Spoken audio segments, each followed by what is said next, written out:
I think the sort of plan which they came forward with would never have been approved by either Joe Biden or by Barack Obama, and maybe, and certainly actually also by George W. Bush. What happened on Saturday night? Was it because Donald Trump had seemed to say beforehand, hey, we're not doing anything for a couple of weeks, and it looked like one of these Donald Trump talks big and then does nothing situations, and then he didn't. Were you surprised?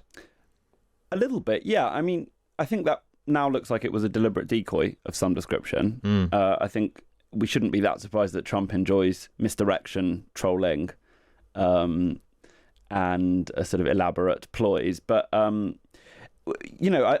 reporting that's come out of Washington since then is that really he said to Netanyahu early on, if you're going to do this, make it a home run. I thought that was the line that really resonated with me, because he wanted to see if the Israelis could do 80% of the job before committing America. He wanted to see if they were winners, so to speak.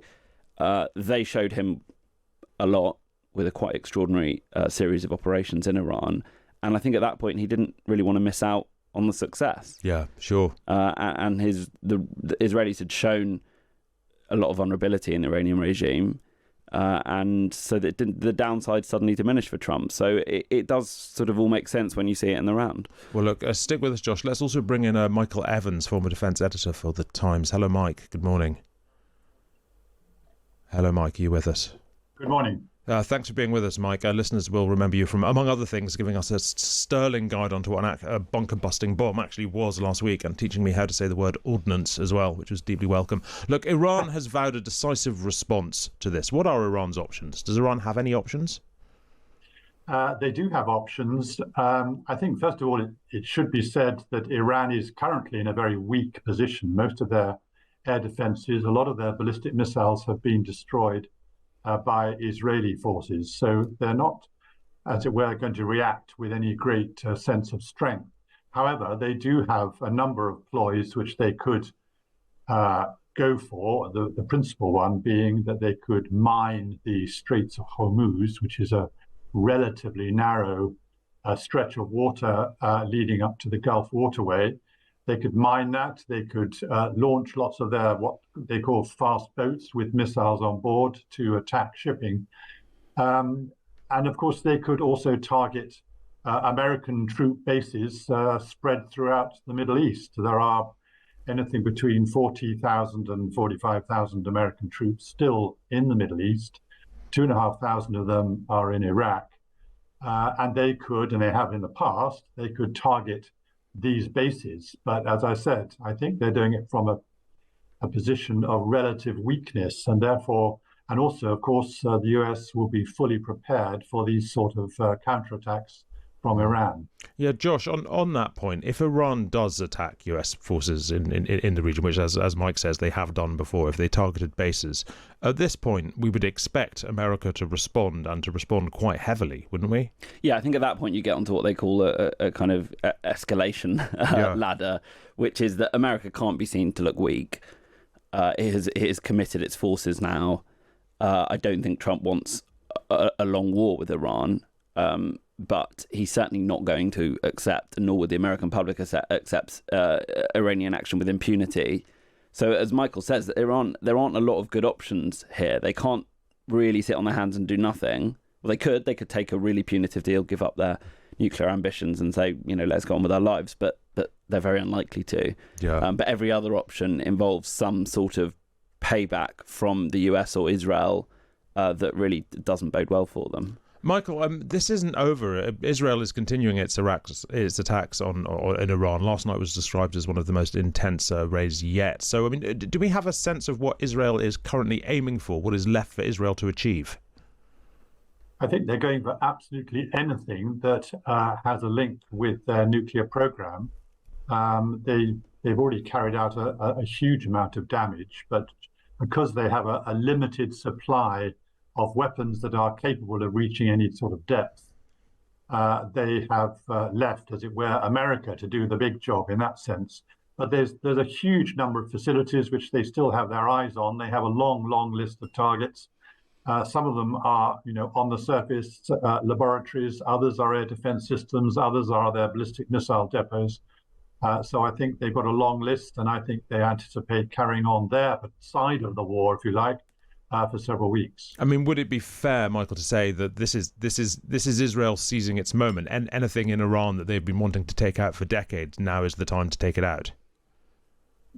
Everything, as it were, has come together at the same point. And now that they have President Trump joining in, then, of course, this is absolutely their moment, the moment that Benjamin Netanyahu has been waiting for, I guess, 20 years, ever since Iran became a threat and developing what was suspected to be nuclear weapons. So, yes, he's waited a long time, and I think he will now grab every chance he can to complete at least his side of the mission, which is to make sure that Iran cannot threaten Israel with nuclear weapons. And now that he's got the US on his side, I think he must feel fairly confident that this objective will be achieved. Is Iran without allies? Let's talk about Russia first, because we know there are military links between Iran and Russia, and they've provided weapons to each other and sort of military support to each other in the past. And Iran's foreign minister is going for Moscow, we understand, for talks with Putin. How close is that relationship? The relationship between Russia and Iran is considerably closer than it used to be a couple of years ago. It is very close, but there's one very important factor, and that is that Moscow does not have a defense partnership with Iran. In other words, there's no NATO Article 5, if you like, which means that, if a NATO member is attacked, then all NATO members join in. There's no such thing between Moscow and Tehran. So Putin is not obliged to join Iran in military action against America. And by the way, I have absolutely no thought that Putin would do such a thing. But there will be discussions between the Iranian foreign minister and Putin or others in Moscow today. And I'm sure that they will come up with some sort of plan which would lead to, or what they hope will lead to, an end to the current conflict. And what about China? Because China has relations with Iran as well, buys a lot of oil from Iran, but also China has a massive interest in the Strait of Hormuz not being closed. So is China likely to sort of weigh in here, if only diplomatically?